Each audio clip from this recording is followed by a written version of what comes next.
सतनाम साखी सतनाम साखी सतनाम साखी सतनाम साखी सतनाम साखी। परम आदरणीय सदगुरु महाराज उनके स्वरूप में बैठे, उनके स्वरूप में बैठे हुए पूजनीय हमारे संत गुणीजन मंडल और सदगुरुदेव के स्वरूप में बैठे हुए सदगुरुदेव की प्यारी भागों वाली साथ संगत, प्रेम से बोलो श्री राम। एक छोटा सा अपने आप से, किसी दूसरे से नहीं, मेरा भी अपने आप से सवाल है और आपका भी अपने आप से सवाल है। हर एक व्यक्ति अपने मन से स्वयं पूछे, अपने मन को स्वयं समझाए। बार बार मन को समझाएगा, बार बार मन से पूछेंगे तो मन हमारे कहने में आ जाएगा। ये भगवान ने इस मनुष्य के अंदर, जीव के अंदर ऐसी शक्ति रखी है कि जिसको ये अपना दिल दे करके, समय दे करके, प्रेम दे करके बात करता है, वो उसका हो जाता है। अगर आप अपने मन को भी प्रेम से समझाएंगे तो आपका मन भी समझ जाएगा। किसी दूसरे को भी प्रेम, जिसको भी समझाना हो, प्रेम से सारे समझ जाते हैं, क्योंकि प्रेम का हुक्म चले सकल जहान। मन है तो क्या, मन हमारा कहना नहीं मानेगा। मन को जितना हम प्रेम करें, बच्चा है कैसे मानता है, आप उसको मार के मना के दिखाओ, वो तो आप जितना उसको प्रेम देंगे उतनी बात में वो मान जाएगा। हाँ, कभी कभी कहते ज्यादा प्रेम देते, पर नहीं, ज्यादा प्रेम देने से कभी बच्चा ना माने ऐसी हो नहीं सकती है। फिर हम थोड़ा ज्यादा देकर फिर कम करते हैं, थोड़ा ज्यादा देकर फिर कम करते हैं। खींचातानी में तो फिर बात बिगड़ जाती है, खींचातानी तो खराबी होती है। पर अगर प्रेम से आप कहेंगे तो कोई भी व्यक्ति ऐसा आपका कहना न माने, ऐसा हो नहीं सकता है। एक व्यक्ति था, उसका दिमाग खराब था, पागल था, तो 2-4 दिन वो हमारे पास जयपुर में रहा। तो उसके पिता ने उसको कहा कि बेटा मैं अभी जा रहा हूँ, ये संत जैसा बोले ऐसा कर। बोले हाँ ठीक है, इसका कहना। पागल है लेकिन उसको ये बात है, इसका कहना मानना है, दूसरे का नहीं। एक ईश्वर पिक्चर आपने शायद देखी हो। उस ईश्वर पिक्चर में वो ईश्वर किसी का खून करता है, मारता है, तो बोलता मैंने खून किया। तो सभी बोलते ऐसा क्यों बोलते हो, तुम झूठ बोलो। सब उसको मना करते हैं। तो उसकी माँ ने कहा था कि तुम इस लड़की का कहना मानना है। तो लड़की से आकर के पूछता है, जो उसकी फिर जिसके साथ शादी होती है उसी से पूछता है, बोलो। पुलिस को छोड़ करके, पुलिस पूछती है लेकिन उसको छोड़ करके वो आता है, तुम बताओ, मैंने मारा है, मैंने खून किया है, मैं सच बोलूंगी झूठ बोलूंगी, तुम बताओ, जैसा बोलोगी तुम ऐसा करूंगा। उसकी लड़की की आंखों में पानी आ गया। बोले तुम मेरे भगवान हो, तुम झूठ मत बोलो, तुम सच बोलो। उसने कहा फिर मैं वकील हूं। लड़की वकील थी, मैं अपने आप छुड़ा लूंगी, फिर ये मेरा काम है, तुम सच बोलो। तो भले ही उसका दिमाग कम है या ज्यादा है, मैं ये नहीं कहता। जो कहीं से थोड़ा किसी की बात कम होती है तो दूसरी तरफ उसकी बुद्धि या कोई बात वो बल बढ़ जाता है।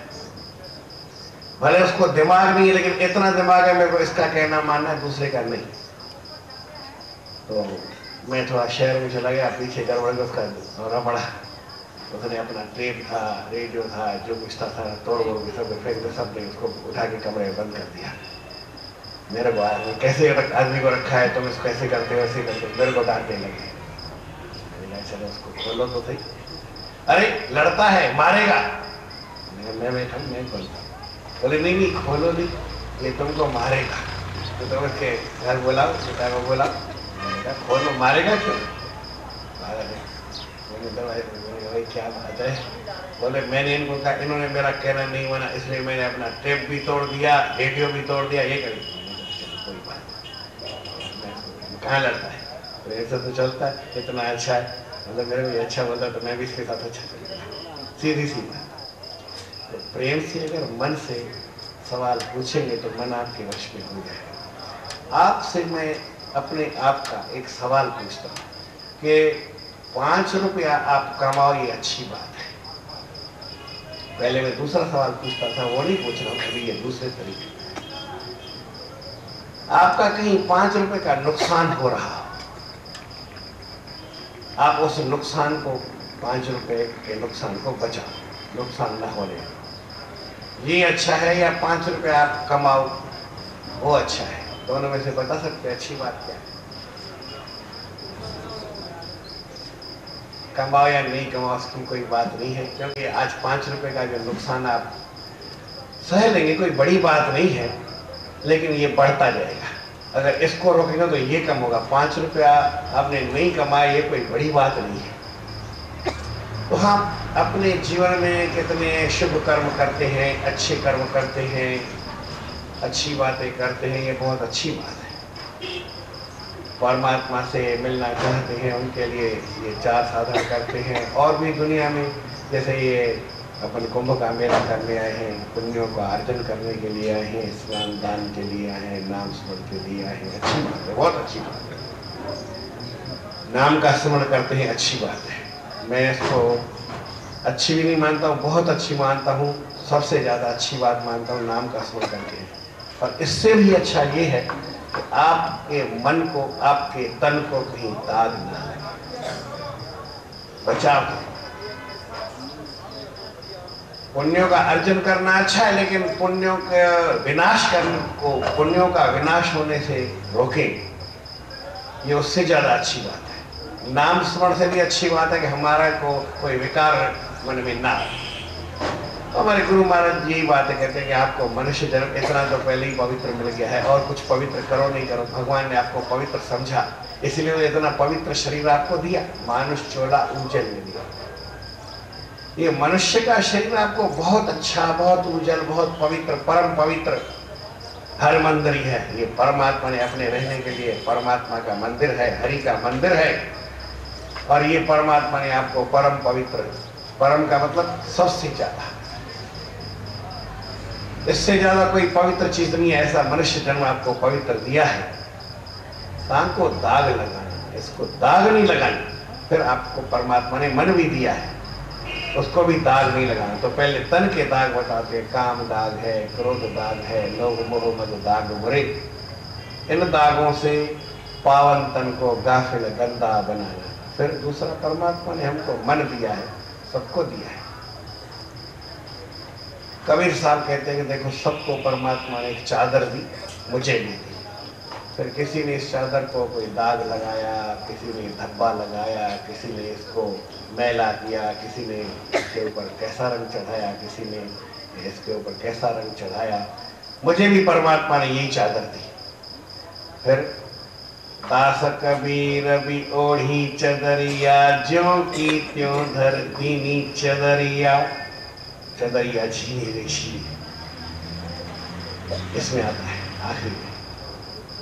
तो भगवान ने मुझे भी चादर दी, लेकिन मैंने जैसी दी, परमात्मा ने शुद्ध की शुद्ध, पवित्र की पवित्र, बेदाग की बेदाग, नई की नई, वैसे मैंने नई की नई, शुद्ध की शुद्ध, पवित्र की पवित्र, बिल्कुल साफ सुथरी, ऐसे ही मैं परमात्मा के पास गया तो परमात्मा ने मुझे अपने गले लगा दिया।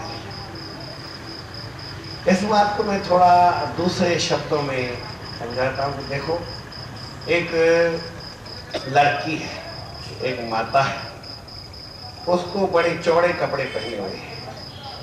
आजकल लूजर का है ना रिवाज है, बहुत चौड़े चौड़े पहनते हैं कपड़े। कितने चौड़े पहन सकते हैं मुझे तो नहीं मालूम है, लेकिन एक घाघरा राजस्थान में का तो बोले 8 मीटर का घाघरा, यानी उसका जो घेर था, कपड़ा तो उसमें कितना लगा, लेकिन 8 मीटर का घेर था। 8 मीटर समझते कितना होता है? 25 फुट से ज्यादा होता है। कितना? 8 मीटर बोलता हूँ, 8 फुट नहीं बोला है, 8 फुट नहीं बोला। 8 फुट तो बहुत कम होता है, उतने का ही ज्यादा से ज्यादा बना पैर तो वो बराबर का होता है, 2.5 मीटर, 2.25 मीटर, पर 4 गुना का, माने 8 मीटर का घेरा। और जब फिर वो नाच के ऐसे घूमने लगी तो वो पूरा ऐसे फैल गया। राजस्थान के नाच में ऐसा देखने में आता है, हर जगह नहीं मिलता है। मैंने देखा राजस्थान का और किसी का होता होगा ये नहीं मालूम मुझे। तो ऐसा लूजर कपड़ा, फिर उसके ऊपर ऐसे बड़ी चुन्नी, छोटी चुन्नी तो हम 2, सवा 2 मीटर 2.5 मीटर की पहनते हैं, लेकिन वो बहुत बड़ी चुन्नी। और जैसे महाराज लोग कपड़ा पहनते हैं ना, तो बड़ा बड़ा चोगा, ऐसा कोई कपड़ा, इतने कपड़े पहने, चोगा भी बड़ा हो, चुन्नी भी उसकी बहुत हवा में उड़ता जाए, मेरा लाल दुपट्टा मलमल का, ऐसा बड़ा। वो दुपट्टा भी बड़ा हो और उसका घाघरा भी बड़ा हो, ऐसे लूजर लूजर कपड़े पहने हो, हाथों में ऐसे 4 हाथ जैसे आ जाए, इतना बड़ा। और फिर सकड़ी सड़क, यानी बिल्कुल सड़क, बस एक आदमी खाली जा सके, आ नहीं सके, और दोनों तरफ कांटेदार पेड़ लगे बबूल के, और दोनों तरफ खाई। होशियार लड़की किसको बोलेंगे? जो उस रास्ते से अपने दामन को बचा करके, और तेज हवा भी चल रही हो, बिना दामन को फंसाए, कांटों में अटकाए, कांटों से उलझाए, और उस सड़क से वो निकल जाए तो उसको होशियार बोलेंगे। ये सारी बातें समझने के लिए। हमारे मन का विस्तार कितना है? मैं 8 मीटर नहीं बोलूंगा, 800 मीटर नहीं बोलूंगा, 8000, 8 लाख, 8 करोड़ नहीं बोलूंगा, आप कितना बोलूंगा? मन का विस्तार इतना ही है, बहुत फैला हुआ है। फिर विषय भोगों की हवा भी इतनी चलती है, तूफान भी क्या चलता है, तूफान का भी जो 500,000 किलोमीटर की स्पीड से आते, अभी आपने सुना हो। दिल्ली में एक 250 किलोमीटर के हिसाब से तूफान आया था, 250 किलोमीटर। वही मैं समझता हूँ 72 या 80 के बीच की समय का मुझे ध्यान नहीं है। तो ऐसे बस जा रही है इस तरफ, तो वो वाचुओं समझा है, राम तूफान आता है, चक्रवात। तो वो चक्रवात ऐसा आया, तो बस को उठा के 2 मंजिल की छत के ऊपर पटक दी, और बस उल्टी है, ऐसे जा रही तो ऐसे करके, और 2 मंजिल की छत है, ये सामने जो ऊपर है, इसके ऊपर बस को भरी गई, आदमियों की बस, आदमियों का भी पता नहीं बस का, लेकिन छत के ऊपर बस पहुंच गई, इतनी ताकत रही।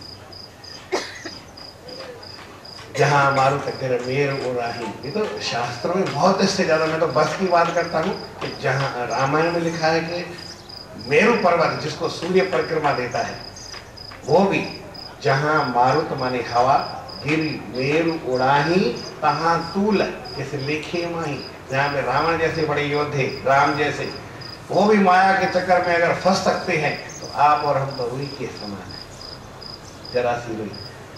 इतने बड़े तूफान में जहां पहाड़ उड़ता हो और जरा सी रुई का क्या हाल होगा, कहां पहुंचेगी बताइए। परंतु ऐसी स्थिति में भी हम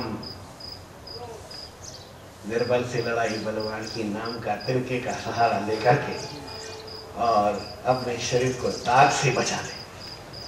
मैंने कहा कि और कुछ नहीं करना, दाग न लगने दे, तो आप समझ लीजिए बहुत बड़ी बात हो जाती है। तो ये जो मैंने आपको दाग बताए, काम दाग है, क्रोध दाग है, लोभ मोहब्बत दाग है, इन दागों से पावन तन को गाफिल गंदा बना लेना, अपने शरीर को खराब मत करना। फिर मन के दाग कौन से, वो बताते गुरु महाराज जी। भेद दाग है, भरम दाग है, कोड़ कपट छल दाग पुरे। भेद दाग है, भरम दाग है, कोड़ कपट छल दाग पुरे। बड़ा दाग है अविद्या केरा, बड़ा दाग है अविद्या केरा।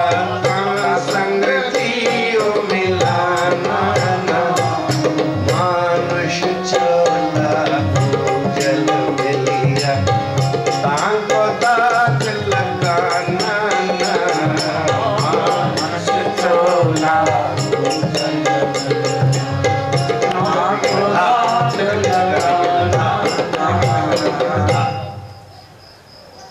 के दाग है, भेद है, कितना भेद है। आप अलग हैं, मैं अलग हूं। एक मिनट की एक कथा सुनाता हूं, प्रेम से रोशनी का। एक ब्राह्मण और एक मुसलमान साथ में रहते रहते, कोई भी जाति अपने आप में बुरी नहीं होती है, परंतु उन दोनों का आपस में प्रेम था। तो मुसलमान एक दिन ब्राह्मण के घर में आया। ब्राह्मण अपना पगड़ी बांध करके, धोती फेंटा बांध करके, फेंटा समझते हुए पगड़ी को फेंटा बोलते हैं, ऐसे तुर्रा निकाल करके कहीं यजमान के पास जा रहा था भोजन खाने के लिए। निमंत्रण था उसको, ये आ गया। उसने कहा यार तू आया है, अभी भोजन कैसे करेंगे, मैंने कोई बना भी नहीं सकता, तुमको खिला भी नहीं सकता, फिर ऐसे कैसे जाएंगे, चल तू भी मेरे साथ चल। बोले तू तो ब्राह्मण है और मैं मुसलमान, मेरे को कौन खिलाएगा, तेरे को तो खिलाएंगे, मेरे को कौन खिलाएगा। बोले तू भी ब्राह्मण बन जा, तू भी ब्राह्मण बन जा, अच्छी बात है। उसको भी धोती दी और वही अंगरखा पहनाया, धागे वाली वही फेंटा बनवाया, तिलक लगाया। बोले कोई पूछे तो बोल देना ब्राह्मण है। बोले फिर कोई पूछे तो ब्राह्मण, कौन सा ब्राह्मण? बोले गौड़ ब्राह्मण है, ऐसा बोल देना, गौड़ ब्राह्मण है। ठीक है, बेचारा असल याद कर लिया कि ब्राह्मण हूँ और गौड़ ब्राह्मण। अब हर एक की अपनी पहचान होती है। हिंदू अलग दिखता है, मुसलमान उसकी मूछ और फिर ये सब सारी बातें। तो ब्राह्मण को पूछने लगा यजमान, महाराज जी आप तो, मैं आपको जानता हूँ, ये आपके साथ है, मैंने तो कभी इसको देखा नहीं, कौन है? बोले इसी से पूछो। तो बोले बाबा आप कौन है? बोले मैं ब्राह्मण हूँ। बोले अरे कौन ब्राह्मण है? तो बोले गौड़ ब्राह्मण। बोले कौन गौड़ है? ये तो उसको मालूम नहीं था। अरे या खुदा, गौड़ों में भी कोई और होता है। अब ब्राह्मण है, ब्राह्मण में गौड़ है, फिर सारस्वत गौड़ है, ऐसा है, ऐसा अलग अलग होते हैं। हम यहाँ पे तो सारे सिंधी हैं, पर कोई प्रदेश के हैं, यहाँ पे सारे एमपी के हैं, लेकिन ये उज्जैन का है और ये इंदौर का है, ये देवास का है, ऐसा इतने में अलग कर देते हैं सारे एमपी के और उसको अलग करते हैं। फिर उज्जैन में रहने खाली उज्जैन वाले को ऐसा बोलते हैं, लेकिन ये सिंधी कॉलोनी का है और ये फरीगंज का है और ये बुधवारिया का है ना? है ना, बुधवारिया कहते हैं। ये मार्केट साइड का है, विक्रमादित्य मार्केट में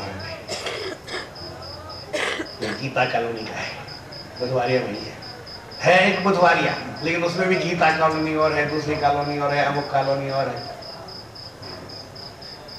और ये जैसे कोई अलग अलग, ये अमुक साइड का है, ये इधर का है, ये उधर का है। मेला क्षेत्र एक ही है, पर ये नदी के इस साइड का, ये नदी के उस साइड का है। बोला कितना भेद है, कितना भेद कर सकते हैं। फिर घर में है तो भाई है, उनके लड़के, ये मेरा भाई है और ये मेरा चचेरा भाई है, कजिन है, भाई नहीं है, कजिन है, ब्रदर नहीं है। बहुत भेद है हमारे घर में, छोटे का, बड़े का, ऊंच का, नीच का, पढ़े का, अनपढ़ का, गरीब का, अमीर का, हजारों लाखों भेद हमने अपने में डाल रखे हैं। ये मन के भेद हैं, हकीकत का भेद नहीं है। तो मन को भी दाग क्यों लगाओ भाई? जब शरीर को नहीं लगाते तो मन को लगाओ, ऐसी क्या बात है? भ्रम दाग है, भ्रम में सारी दुनिया चक्कर में घूमती है। भ्रम का ऐसा चक्कर है कि उसका नाम ही भ्रम है, तो भ्रमती है। जब राउंड सारा घूम करके एक जगह आता है, लेकिन चक्कर वाला आदमी अलग अलग हो जाता है, इतनी क्या बात? चक्कर एक है और चक्कर वाले आदमी अलग अलग है, इतना भ्रम का चक्कर है। कूड़ कपट छल दाग बोरे और सबसे बड़ा है अविद्या का, अज्ञान का दाग है। हम अपने आप को ही नहीं जानते। ये बड़े गंदे से गंदे, खराब से खराब, सबसे बड़ा खराब, बहुत खराब, बहुत बड़ा भारी खराब है। कितना जितने उसमें लक्षण मिला, इतना खराब है अविद्या का दाग। इसकी जैसी कोई बीमारी नहीं है, इसके जैसा कोई अंधेरा नहीं है, इसके जैसा कोई अज्ञान नहीं है। ये सबसे गंदे से गंदा दाग है अविद्या का। गुरु महाराज कहते हैं अपना जी यानी मन, इनसे जी मिलाना, मन को गंदा मत करना। एक हम रास्ता बता देते हैं आपको भाई किस तरह से दाग लगता है और किस तरह से दाग छूटता है। अगर लग गया है तो छूटने का तरीका बताते हैं, और किस तरह से आपको लगा ये भी हम बता देते हैं, किस किस तरह से। तो आगे से उस तरीके से तो कम से कम ना लगे, और जो लगा है उसको किस तरह से छुटा सके, तो ये आज गुरु महाराज बताते हैं। दुर्जन के संग दाग लगत है, ताकि संगत तुरत तजो।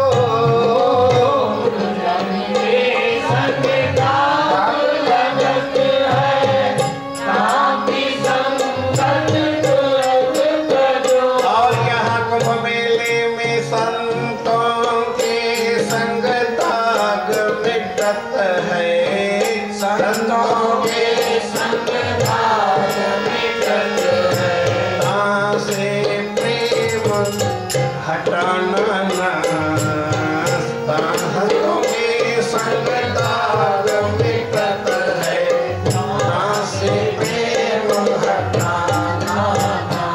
संतों के संग दाग मिटता है और दुष्टों के संग दाग लगता है। कुंभ मेले में आए हैं संत महात्मा आए हैं अपने दाग को धोने के लिए। आप भी आए हैं, संत भी आए हैं। जिसको दाग धोना हो वो धो जाए। क्यों कि दागी आदमी ऊंचा नहीं पड़ेगा। दाग वाला कपड़ा आप नहीं पहनते, धब्बे वाला कपड़ा आप नहीं पहनते, उसको निकाल देते हैं, चाहे कितना भी बढ़िया क्यों लगे। धब्बा लग गया अच्छी जगह तो फिर बुरा लगता है, इसलिए वो पड़े। तो दागी नर कब बने न ऊंचा, नीचे गिरता जाता है।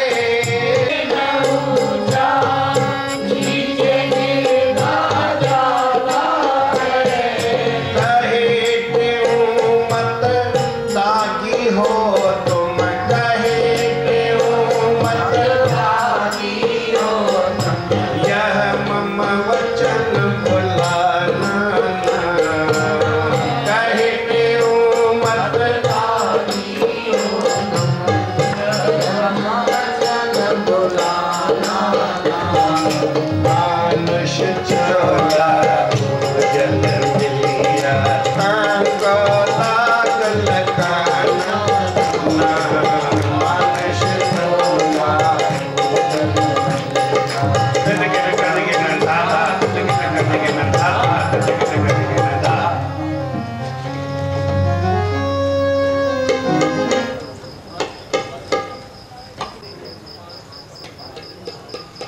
सिनेमा, सिगरेट, पान, सुपारी और चाय के अलावा कहीं भी सुख नहीं देखने में आता है। सिनेमा मैं सुनाने वाला तो कुछ और था, परंतु हमारे स्वामी जी ने एक ऐसी बात बताई तब मेरा विचार ही बदल गया। मैंने कहा मैं ऐसी बात बताऊंगा जो हमारे जीवन में बड़े काम की है, परंतु जब ध्यान से सुनेंगे तो समझ में आएगा। जब समझ में आएगा तो करने की इच्छा होगी, और जब करेंगे तब सुखी होंगे, अन्यथा नहीं। अदरवाइज नाथ हमारे स्वामी बोलते थे, करने के बिना तो कोई पार हो ही नहीं सकता है। प्रेम से बोलो श्री राम। सतनाम साक्षी, सतनाम साक्षी, सतनाम साक्षी। परम आदरणीय सदगुरु महाराज उनके स्वरूप में बैठे हुए हमारे पूजनीय योग संत महात्मा एवं गुणीजन मंडल और सतगुरुदेव के स्वरूप में बैठी हुई सतगुरुदेव की प्यारी भागों वाली साथ संगत, प्रेम से बोलो श्री राम। जैसा आपको हमारे स्वामी जी ने बताया कि आपस में मेल नहीं है, एक दूसरे को बताते नहीं, बिना बताए काम किया जाता है। कुछ जीवन में ऐसी कमी अगर हो जाती है तो जीवन थोड़ा मुश्किल हो जाता है। पदार्थ परमात्मा ने बनाए हैं, परंतु सकल पदार्थ हैं जगमाही, कर्महीन नर पावत नहीं। कर्महीन नहीं पाते ऐसा लिखा है नहीं।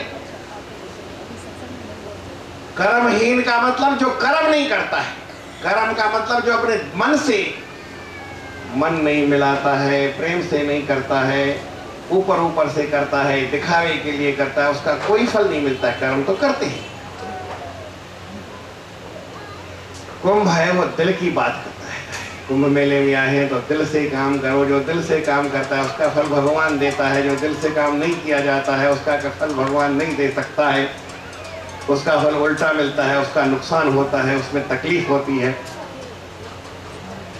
इसी बारे में एक बात बताता हूँ, प्रेम से बोलो श्री राम। जैसे आपके जैसा स्वामी ने बताया कि दंपति थे, दंपति माने और पति पत्नी कपिल, और उनको एक बच्चा भी था। थोड़ा सा आगे बात बढ़ाते हैं।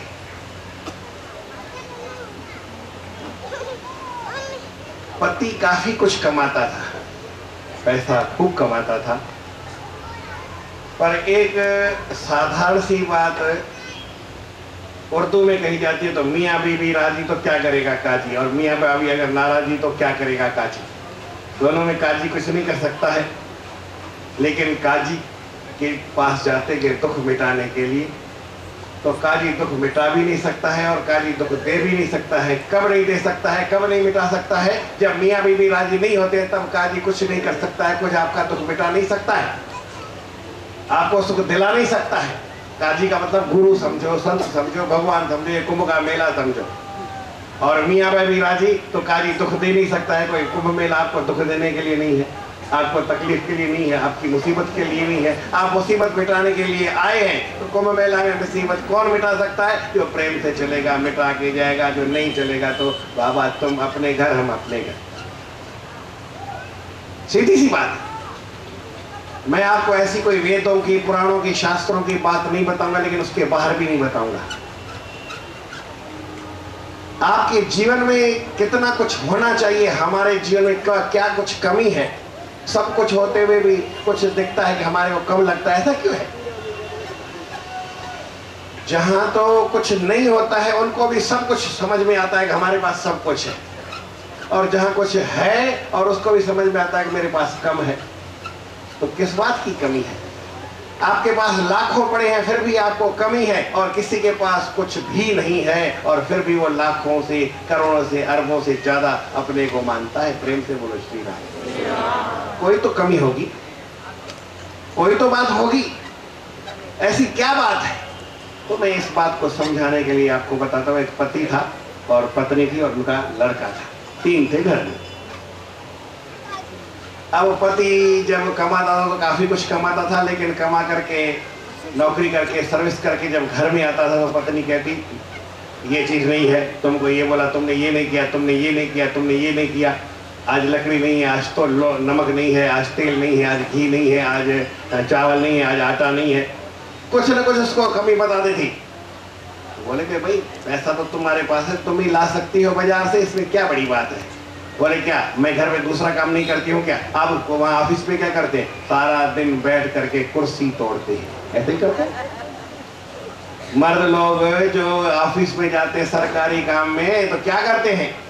कुर्सियों को तोड़ते हैं, आवारा घूमते हैं, इधर उधर भटकते चटकते फिरते हैं, भटकते फिरते हैं। क्या काम करते हैं? स्कूल ऑफिस में जाकर के सारा दिन खाली बैठे रहते हैं, जब जाओ तो कोई मिलते ही नहीं है। गप्पे लड़ाते हैं, मजाक करते हैं। कोई क्या सरकारी नौकरी करते हैं? दुकान में बैठते खाली बैठे रहते, नौकर पानी भर के लेता है। तुम दुकान में क्या करते हो जाकर के? क्या काम करते हो? ऐसा उसको पत्नी उसको बोलती थी।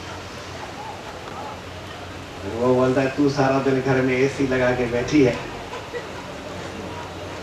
सारा दिन सोती रहती है, घर में कोई भी नहीं है, बच्चा भी नहीं है, और स्कूल जाता है, तू घर में क्या करती है?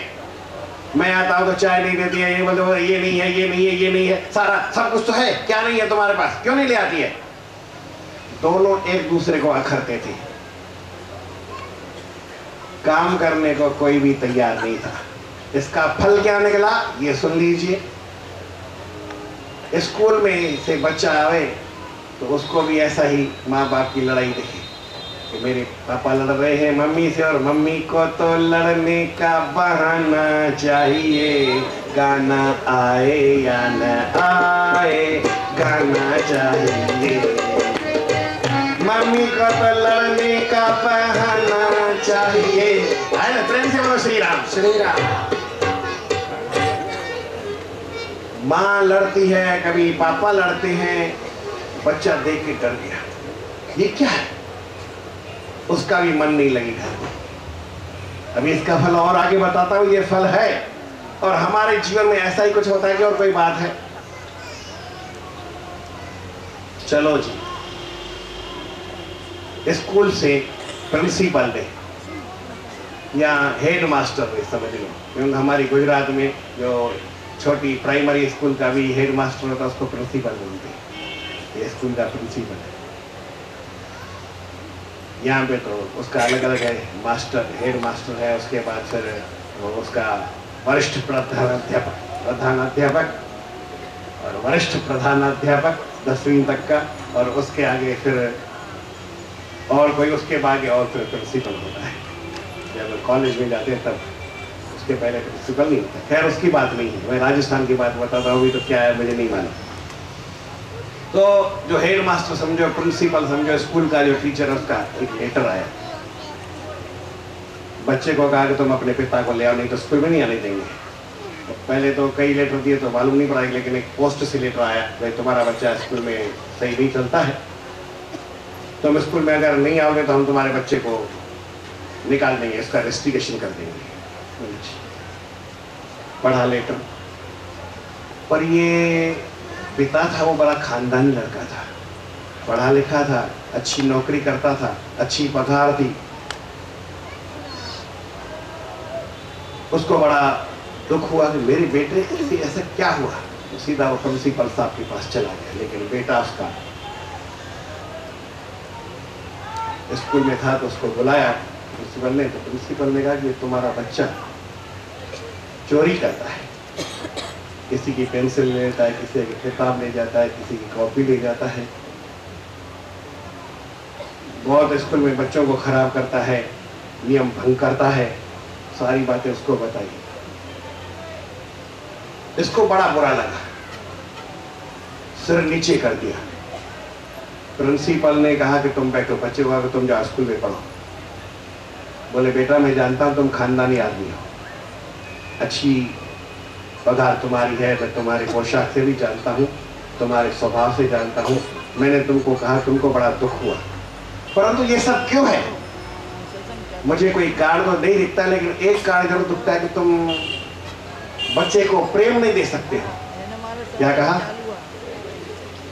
तुम अपने बच्चे को प्रेम नहीं दे सकते हो, प्यार नहीं देते हो, उसकी वजह से ये काम है। कुछ सोचो, अपने घर की स्थिति को थोड़ा सा ध्यान दो। घर में आया, स्त्री से बात की, लेकिन बड़ा दुख था। स्कूल से सीधा आया ऑफिस में, ऑफिस से आया घर में, बोलते मैं बच्चे को घर में क्या प्यार नहीं दे सकता हूँ। बोले हाँ, हम लड़ते हैं आपस में, पति और पत्नी झगड़ते हैं, छीना झपटी करते हैं, मैं उसको कम ज्यादा बोलता हूँ, वो मुझे को कम ज्यादा बोलती है, आपस में बहस करते हैं, आपस में एक दूसरे को खींचतानी आपस में करते हैं। यही बात है, ये बच्चे के सामने नहीं होनी चाहिए। वैसे तो एक सीधी सी बात आपने सुन रखी है कि छोटे बच्चों को या छोटों को बड़ों का सम्मान करना चाहिए, बड़ों की इज्जत रखनी चाहिए। लेकिन आजकल जमाना उल्टा है, बड़ों को भी छोटों की इज्जत रखनी चाहिए।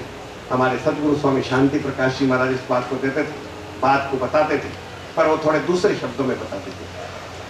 कहते थे कि देखो मैं स्कूल में गया, किसी में, हमारे गुरु महाराज बताते थे, मैं स्कूल में गया तो मैंने बच्चों से पूछा कि बच्चों बताओ बीड़ी पीना अच्छा है या खराब है। तो बच्चों ने कोई जवाब नहीं दिया। एक जवाब लड़का खड़ा हुआ, उसने कहा कि हमारे गुरुजी पीते हैं। हमारे टीचर पीते हैं बीड़ी, तो हमारे स्वामी जी ने कहा टीचरों को तुमको अगर बीड़ी पीनी है तो बच्चों के सामने मत पियो, कहाँ जाके पियो भाई, किसी को मालूम है? पाखाने में जाकर के पियो, बच्चों के सामने नहीं पियो। आप भी घर में शराब पियो तो पाखाने में जाकर के पीना। कुंभ मेले में आशीर्वाद चाहते हो, यही आशीर्वाद है, नहीं तो शराब घर में मत पियो। आप शराब पी रहे होते हैं और आपकी बच्ची, आपकी बीवी खड़ी है और किसी के साथ आप मजाक कर रहे होते हैं, शराब पीते होते हैं, गाली गलौज देते हैं कि आपकी स्त्री आपको बहुत अच्छा मानती है, आपको भगवान मानेगी।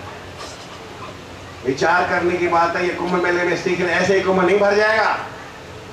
कुछ अपने कुंभ को खाली करो तभी भरेगा, अपने विकारों को निकालो तभी संतों का ज्ञान जाएगा, नहीं तो आपका विकारों से मन भरा हुआ है। ये कुंभ का पानी ऊपर पड़ेगा, ज्ञान ऊपर पड़ेगा, वापस बह जाएगा, आपको कुछ नहीं मिलने वाला। प्रेम से बोलो श्री राम।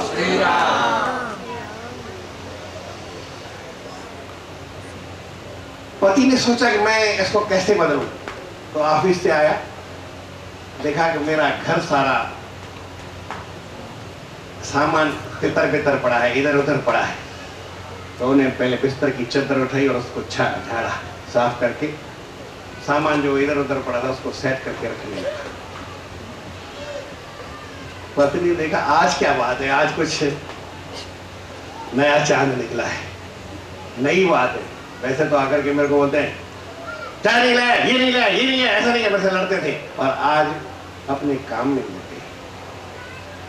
खट से भंडार में गई और 2 मिनट के अंदर चाय बनाई। कमी तो किस बात की थी नहीं, चाय बनाई, 2 कपड़े आई। बोले आप क्यों करते हैं, आप ऑफिस से थक करके आते हैं, सारा दिन ऑफिस में काम करते हैं, यहाँ काम मत करो, मैं खाली बैठी हूँ घर में, मैं क्या करती हूँ, मैं करूँगी अपने आप, ये चाय पियो, मैं आपके साथ पीती हूँ, फिर मैं अपने आप सामान बनाऊंगी। बोले नहीं, मैं भी ऑफिस में खाली बैठा रहता हूँ, मैं क्या करता हूँ। आज थोड़ा सा फर्क हो गया। कल क्या बात हो रही थी जी कि तुम ऑफिस में क्या करते हो, दुकान में क्या करते हो, खाली गप्पे लड़ाते हो, खाली बैठे रहते हो, कोई काम नहीं करते हो। और पति कहता था तुम घर में अपने घर में सारा दिन बैठी रहती हो और इधर उधर सोती रहती हो, कोई काम नहीं करती हो। और आज वो तू की बात मैं पे आ गई, मैं खाली बैठी रहती हूँ, मैं क्या करती हूँ, मैं क्यों नहीं करूँगी, ये काम मेरा है, मुझे करना है।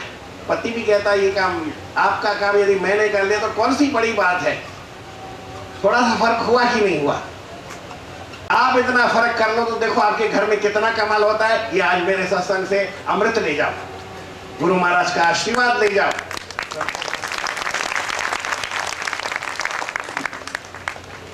हमारे स्वामी जी बताते, लेकिन वो हमारे पूना वाले स्वामी जी आते हैं ना, वो एक बात बताते हैं कि एक दुकान पे पति और पत्नी दोनों बर्तन खरीदने गए तो गिलास खरीदने दे दी। तो पत्नी ने पसंद किया छोटे मुंह का गिलास, आजकल आते हैं छोटे छोटे गिलास जिसका छोटा मुंह होता है, और पति ने पसंद किया बड़े मुंह का गिलास। तो दोनों आपस में कहने लगे ये लो, नहीं नहीं ये चाहिए, नहीं ये नहीं। दुकानदार कहने लगा भाई तुम ऐसा क्यों करते हो, जैसे तुम्हारी पत्नी घर में रहती है, इसको संभालना है, तुम गिलास ये छोटा है तो छोटा है, तुमको क्या, छोटे या बड़े से तुम्हारा क्या मतलब। बोलता है तुमको क्या मालूम, मेरा हाथ छोटे में जाएगा नहीं, साफ तो मुझे ही करने, तू आगे करेगा क्या वहां पे। भाई ध्यान करना, ज्यादा काम नहीं करना है, बर्तन मांजने पड़ेंगे। परंतु एक दूसरे का दिल तो ले सकते हैं। काम करना तो बड़ी बात है, काम किसी का मत करो, लेकिन किसी का दिल लो, किसी का मन जीत लो।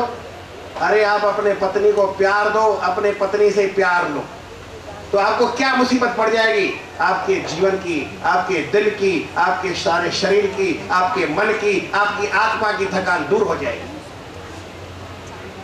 और नहीं तो आप थके मांदे रहोगे, काम भी नहीं करोगे, फिर भी थके हुए रहोगे। किसी का दिल लेने की कोशिश करो। यही बात तो कहते हैं, छोड़ दे दोनों खींचातानी, छोड़ दे दोनों खींचातानी, दिल में छोड़ दे दोनों खींचा खींची, छोड़ दे दोनों खींचा खींची।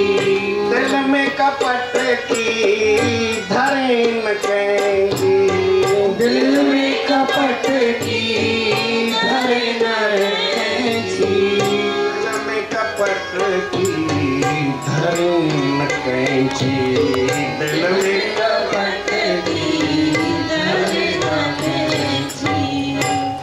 ना तुम भी लड़ो ना हम ही लड़े, ना तुम भी लड़ो ना हम भी लड़े, तभी होगा गुजारा दुनिया में, तभी होगा गुजारा दुनिया में। आज पति आया है, आकर के सामान को सेट कर रहा है। पत्नी ने कहा मैं कर लूंगी, आप ये चाय पियो। एकदम से पत्नी काम में लग गई। उसको तो सामान कितना था, 2 चादर ठीक कर दी, सामान थोड़ा इधर से उधर कर दिया, सेट हो गया। पड़े आप बैठो आराम करो। फिर इतने में बच्चा आया, पत्नी भोजन बनाने लग गई। पिता ने बेटे को कहा बेटा तेरी किताब लिया, थैला लिया। वो थैला लेने गया लेकिन आने में देरी। पिता खुद ही चला गया। देखा तो लड़का कुछ सामान इधर से इधर कर रहा है थैले का। बोले बेटा ये क्या है, आज मेरे को तुम्हारे प्रिंसिपल ने बुलाया था, ये दूसरे की कॉपी तुमने क्यों ली है? बोले वो काम करना था ना। बच्चे को भी जवाब आता है, झूठ बोलने के लिए तो सबको सिखाना नहीं पड़ता है, ये सत्य बोलना है, प्रेम करना है, ये सिखाना पड़ता है। लेकिन झगड़ा करना हो तो सिखाने की जरूरत नहीं है। अभी 1 मिनट में झगड़ा करवा सकते हैं, कोई बड़ी बात है? सारे जानते हैं, माँ के पेट से कोई नहीं सीख के आता, झगड़ा तो सीख के आते है कि नहीं? बोले कॉपी दूसरे ही क्यों लिया? बोले काम करना था। अच्छा। बोले किताब के ऊपर भी दूसरे का नाम लिखा है, ये क्यों? बोले पढ़ने के लिए। बोले बेटा तेरी भी है, तो अपनी किताब से क्यों नहीं पढ़ता? तेरे को लेके दी थी। बोले ये मैंने तेरे को पेंसिल और पेन लेके दिए, दूसरी पेंसिल दूसरी की क्यों ले आए हैं? मैंने तो तुम्हारे को ये वाली लेके दी थी, ये दूसरी कंपनी की कैसे है? बोले तुम चोरी करके पैसा कैसे निकाला? तुमको कितना चाहिए? मेरे से रोज 5 रुपया लेना। किसी की चोरी नहीं करना, बच्चे को लड़े नहीं, डांटा नहीं, फटकारा नहीं, मारा नहीं, प्रेम से कहा बेटा जो तेरे को चाहिए मेरे से। कल ये कॉपी जिसकी है उसको दे देना, किताब जिसकी है उसको दे देना, पेंसिल जिसकी है दे देना। कोई तुमको चोर नहीं कहेगा। तुम बोलना ना मैंने कैसे मिली, मैंने तुम्हारी है तो ले लो, मेरे पास आ गई है भूल से, ये ले लो, कोई लड़ेगा नहीं। ऐसे बोल देगा, अपनी भूल स्वीकार कर लेगा। तुमको जो चाहिए मैं लेके दूंगा। छोटा बच्चा था, बच्चे का मन शुद्ध होता है, पवित्र होता है, साफ होता है। बोले हाँ बेटा जैसे करना बेटा। जब आप रोटी खाते हैं, खुद भी रोटी खाई, स्त्री ने खाई, पति ने खाई, लड़के ने खाई, तीनों ने रोटी खाई। आप सवेरे उठते स्त्री उठी, चाय बनाने लगी, तो बच्चे को तैयार करना था तो बोले मैं तैयार कर देता। तो बच्चे ने नहा लिया था, बोले मैं इसको कपड़े पहना देता हूँ। तो लड़के को पैंट पहना लगे। बोले बेटा तेरे को पैंट पहनना नहीं आता है? बोले आता है आता है। और उसको आता नहीं था पैंट पहनना, लेकिन पिता को कैसे कहे मेरे को नहीं आता है? तो एकदम से उसने उल्टा सीधा पढ़ने बोले ऐसे नहीं मैं पहना देता। उसको पैंट पहना दी, उसके बाल संवार दिए, सीधे कर दिए। स्त्री ने कहा कि आप अपने काम करो, मैं बच्चे को तैयार कर देती हूँ, इसको स्कूल में देरी हो गई। बोले कोई बात नहीं, मैं इसको स्कूटर में छोड़ के आता हूँ, मैं इसको स्कूटर पे छोड़ के आता हूँ। बच्चे को बड़ी खुशी, आज मेरे पापा मेरे को स्कूटर पे छोड़ने चलेंगे। छोड़ने के रास्ते बच्चा बेटा सबको सामान दे देना, बोल देना ये हमारा भूल से मेरे पास आ गया है, कोई घबराना नहीं, कोई लड़ेगा नहीं। और प्रिंसिपल को जा करके नमस्ते करना, टीचर को नमस्ते करना, अच्छी तरह से पढ़ना। शाम को उसको स्त्री भी दोनों बैठ के बच्चे को पढ़ने लगे। कोई नवंबर में ऐसी बात हुई थी, बच्चे का जब लेटर आया था, और आज अप्रैल 5 महीने हो गए। पीछे से लेटर तो कोई नहीं लेके, लेकिन अभी जैसे अप्रैल चल रहा ऐसा नहीं था, लेकिन थोड़ा मेला हमारा समाप्त होने लगा, मई का दिन आ गया और एक लेटर फिर स्कूल से आया, लेकिन बच्चा घर पे नहीं था, दोनों बैठे थे। ऐसा कोई दिन था, पति भी बैठा था, स्त्री भी बैठी थी, स्कूल का लेटर आया और लाने वाले लेटर दिया, खोला, बोले तुम्हारा बच्चा फर्स्ट डिवीजन फर्स्ट पोजीशन से पास हुआ है, ऐसा लेटर में रिजल्ट था वो आया। दोनों पढ़ करके उछल पड़े, दोनों की आंखों में आंसू आ गए, बोले हमारा बच्चा पहले नंबर से स्कूल में पास नहीं हुआ है। कौन पास हुआ है? हम पास हुए। अगर आपको पास होना है, बच्चे को एक नंबर से पास करना है, फर्स्ट पोजीशन से फर्स्ट डिवीजन से पास करना है, तो ये मेरा सूत्र ले जाना पड़ेगा।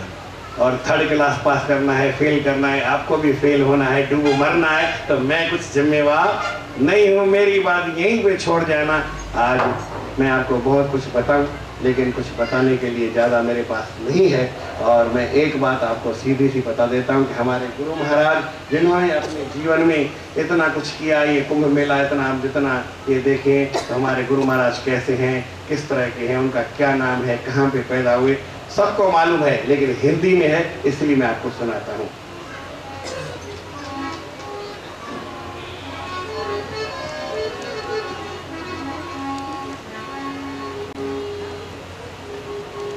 गुरुदेवन का देव हमारा एक श्री प्रेम रामा है। गुरुदेवन का है देव हमारा एक श्री प्रेम रामा है। इस कलयुग में हरि का अवतारा एक श्री प्रेम रामा है। कलयुग में हरि का अवतारा एक श्री प्रेम रामा है। चेला राम है बाप गुरु का, माता कृष्ण नाम है। चेला राम है बाप गुरु का, माता कृष्ण नाम है। और नाम सुनो गुरु की नगरी का, नाम सुनो गुरु की नगरी का, गाँव खंडू अभिरामा है। नाम सुनो गुरु की नगरी का, गाँव खंडू अभिरामा है। गुरु ज्ञान ध्यान भक्ति योक्ति युक्त पीवत प्रेम का जामा है। गुरु ज्ञान ध्यान सब ही को भर भर के प्याला, जपत जप हरि नाम है। नित अवतारी परम उपकारी, करते पूरन काम है। नित अवतारी परम उपकारी, करते पूरन काम है। पर दुख हारी परम उतारी, रहते नित निष्काम है।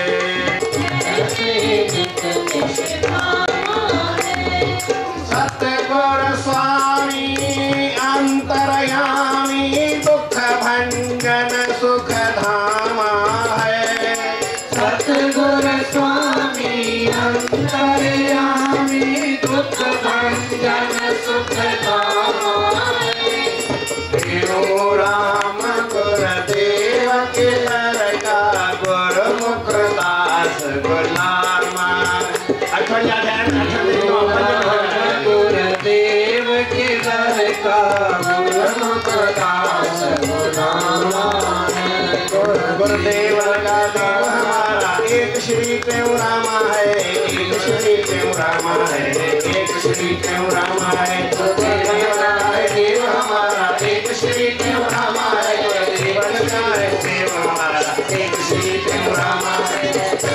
कलयुग में हरि का अवतारा, एक श्री एक मिनट बड़ा, 1 मिनट में एक बात बता दे। कलयुग के अंदर एक ही ब्रह्मचारी हुआ, कौन था भाई? सतयुग के अंदर एक ही ब्रह्मचारी हुआ था, बाल ब्रह्मचारी एक ही हुआ था, क्या नाम है? वामन भगवान। त्रेता में भी एक ही हुआ था, कौन हुआ था जी? हनुमान जी। और द्वापर में भी एक ही हुआ था, भीष्म पितामह जी। और कलयुग में कौन हुआ है जी? धन्यवाद धन्यवाद धन्यवाद। आज बढ़िया चले।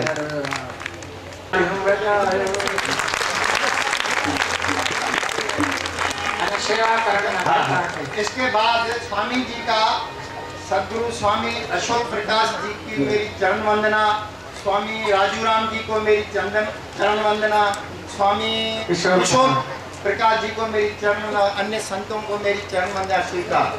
मैं चाहता हूँ पहले हमारी तरफ से श्री नारायण दास वाधवानी कॉलोनी के अध्यक्ष जो है वो स्वामी जी का गुरु महाराज करेंगे। गुरु महाराज टेवराम को अपना माला अर्पण करें। श्री ईश्वरदास, श्री गिरधारी लाल लालवाड़ी, काका रूपचंद जी